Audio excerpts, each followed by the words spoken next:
Welcome back. Friday, Q&A, Fanmail. Lovely. Got some good questions today. I'm looking forward to them. Only the one package, so this could be a quick one.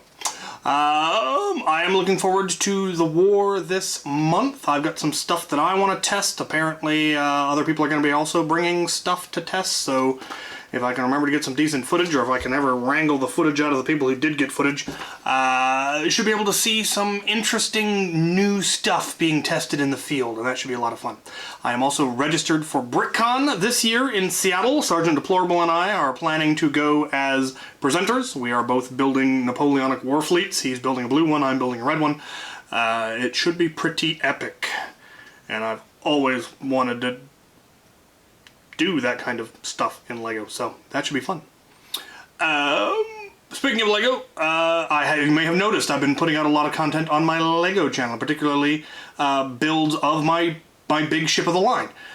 Do keep in mind those videos are like 2 or so weeks behind where I actually am, so if you're making suggestions or actually asking questions about what I'm doing or if I'm going to do something, odds are I've already done it or I've already changed it. Just be aware of that. Alright, questions. Rix Riggum.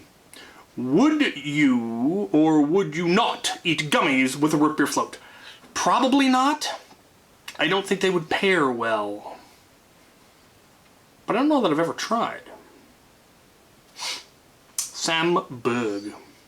How did you make your shields for medieval recreation? Most of the ones were made out of plywood and then edged in, I think we generally used Socos and then wire wrap, and then we usually used a 2x4 bracket as the handle. We made a couple of metal ones, but they were generally really small metal ones, bucklers, smaller ones. We made one out of a 50-gallon drum lid, but most of them were plywood. The Sergeant Major's tower shield, his Roman tower shield, was made out of the cabinet door from a police station. So it was much heavier and quite epic. Christopher Goodrow. Other than the standing fan that is behind you's cover, what would you recommend for a buckler shield intended for Nerf? A sled. That's what I made my small round shield out of. It is just a plastic sled. They're cheap, they're durable, they're not going to hurt anybody if you accidentally hit them with it. Or if you can get a hold of a plastic 50-gallon drum lid, that would work perfectly well. You can also make them out of tote lids. I know a number of people who've made them out of tote lids. Pretty much anything plastic is gonna work. Though oddly enough, yeah, a fan wouldn't work that bad because you could see through it. You can also just use an umbrella, honestly, a small umbrella. There's lots of options. Obviously, Hasbro's made a number of bucklers for Nerf. 4-piece. What is your favorite kind of donut? I like the cinnamon swirl ones, or the cinnamon twists, or just good old glazed. Johnny Blaze. What is the weirdest, I assume he meant weirdest, Nerf blaster in your collection, and what would you like as a Lego set? Well, if you're talking about, like, the vintage collection, the stuff from the 90s was the weird stuff. The Max Force line with the Scarab or the Gator or stuff like that. I have a hamp that's made out of PVC and covered in weird colored duct tape. I've got, well, I don't have anything. I don't have the really weird ones. Brett's got the weird ones, like the Saxby Z. And some of those ones. Luchathor's made a couple of absolutely absurd blasters. Most of mine are honestly fairly vaguely practical. I mean, the Tactical Jolt's pretty weird. What would I like for Lego sets? The one I'm looking forward to. Supposedly it's coming out. Supposedly it's been announced, but we haven't seen any pictures of it yet, is the UCS AT-AT. They're finally coming out with an $800 UCS AT-AT, and I've already budgeted for it. I am buying that when it comes out, because I've been saying for years that I will not buy a UCS set, one of the big $799 UCS sets, until there is an AT-AT, and then I will buy it, and I will do devious, fiendish things with it. Eric Queen.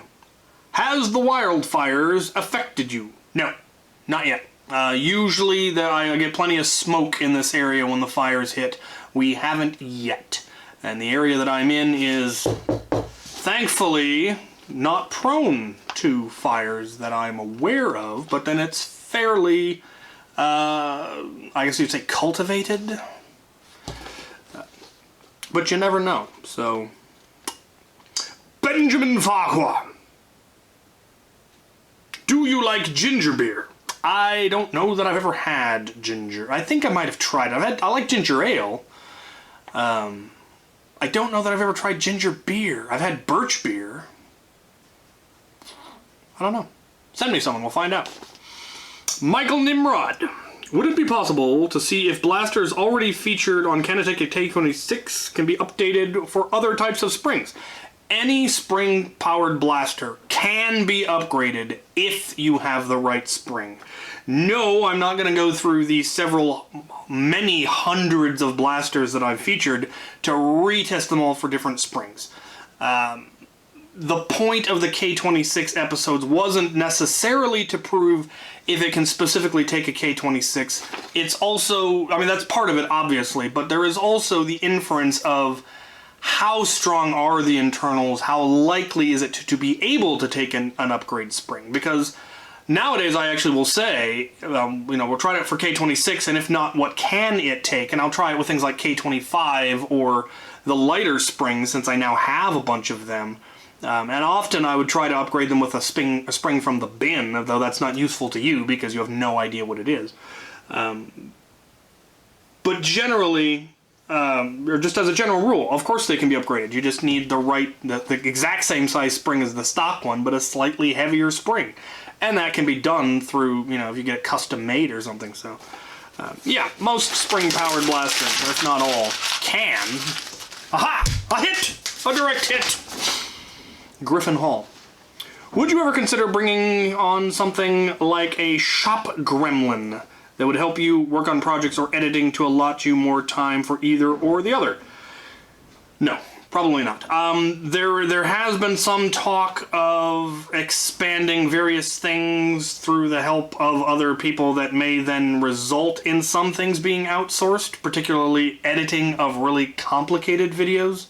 Like, one of the things I want to do in the future is have our wars, but have everybody have a GoPro. I want to buy a whole bunch of GoPros and then do 5v5 bouts where everyone has a GoPro, as well as having mounted cameras in the field, and then editing that into a really good highlights reel. The problem is that would be hours of footage, and that is not something that I have the time or the energy or the editing software to be able to properly do. And so that is something that would probably get outsourced.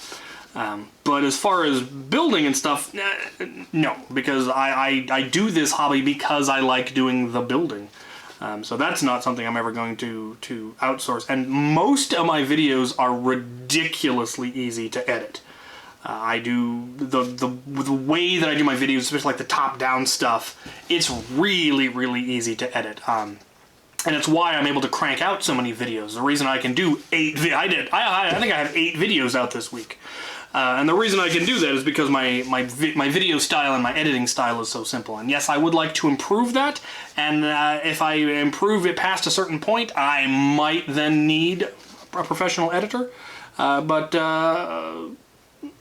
I don't make enough money on my YouTube channel to justify it. So it's kind of a, if I wanted to get bigger, I would need to do that, but I would need to get bigger to be able to do that, and around and around and around you go. Rosetta Foster. If Rival was released today, that is post-Nexus Pro, do you think it would have had nearly the same reception it did, or would it have been seen as a more comparable to how Ultraline was initially received? I think you need to understand that when Rival first came out, it was not hailed as the next great thing, from what I recall. It got the same complaints were said about Rival that was said about Ultra and Hyper. It's a new ammo type. It's not compatible with anything that already exists. And in a lot of ways, it underperformed darts. the thing that we eventually realized about Rival is that you could have a ridiculous ammo capacity. But the early blasters didn't have that. It wasn't until the Nemesis came out that we really truly understood the potential there. It was something that was in the back of my mind, is that surely you could feed this from a backpack, and then of course Out of Darts came out with the Proton Pack, and then it's history from there. But the early blasters that came out for it were not very impressive. Like the Apollo, it's a top prime magazine fed 7-round. There was a lot of there was again. We quickly, fairly easily became aware of what its potential was, and then capitalized on it.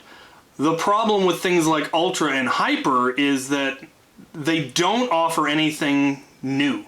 Rival offered that easy high capacity. Hyper does that too, hypothetically, depending on whether it would actually feed from a hopper or not. And hypothetically, you could hold more. But we already have that in Rival, and we've already bought all of our Rival rounds. That was the other complaint about Rival, was that the ammo was very expensive early on. Now there's cheaper options, and I'm sure the same will happen for Ultra and Hyper if they survive long enough. Hyper again, Ultra rather, very much underperformed. They said it was going to be able to do this high performance long range stuff, and if it had been able to, that would have been game changing. But it turned out it wasn't. And so again, it doesn't give us anything that Darts didn't already give us. So I think if Rival had been released now, it probably would have gone through the same phases that it did, which is, again, we would have complained that it was a new ammo type, that it didn't match any of our stuff, that the ammo was expensive, but eventually we would have stumbled on the fact that we can make proton packs out of this and have 2,000 round capacity and an easily carried blaster, and all of a sudden that's something that nothing else that exists gives us. It doesn't have the range, it doesn't have the accuracy, but volume of fire is valuable in a lot of situations, and so I think it still would have gotten the same reception that it did, which wasn't great at the time. So if we ever find a particularly good use for Hyper or Ultra, then, those things will go the same way of Rival. Of suddenly, oh, you just have to do this, and suddenly they're wonderful. As far as I know, we haven't found that yet. Not something that, like, once again, that they do that nothing else already does. So, Sertanen. Going to make a display for the crew, for the Lego minifigs? Probably, though I'm not sure how I want to do it yet. I don't know if I want to try to actually assimilate them into either my castle or my pirate setup, or what exactly I want to do with them, but I definitely want to do something because they are just awesome on a completely new and amazing level. There's a couple of crew that weren't included just because they weren't officers, but that I would like to make because they were veterans that have been with the crew for many, many years. I would love to make a few more. Corwin and Willard and Pikeman Bob. I would love to have a Pikeman Bob minifigure. That would be amazing. Wynn and Alexi, and the list goes on. Bowden. I mean, I would have to make a giant minifig. The engineer. There's a few that didn't get made just because they weren't NCOs, and so they weren't in the NCO video, and so people don't know about them. But yeah, I would like to expand it and make more of them. Jack Farish. What is your favorite Star Wars ship? TIE Defender. Captain Wolf OSF 519. Given your epic love of LEGO, would you ever do a LEGO Battleship episode for your LEGO channel? As in, like, the game Battleship? Or building a battleship? I mean, arguably my ship of the line was the battleship of its day.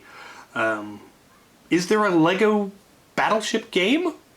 Like the old Battleship with the pegs and D5, miss. D7, you sunk my battleship. Elucidate.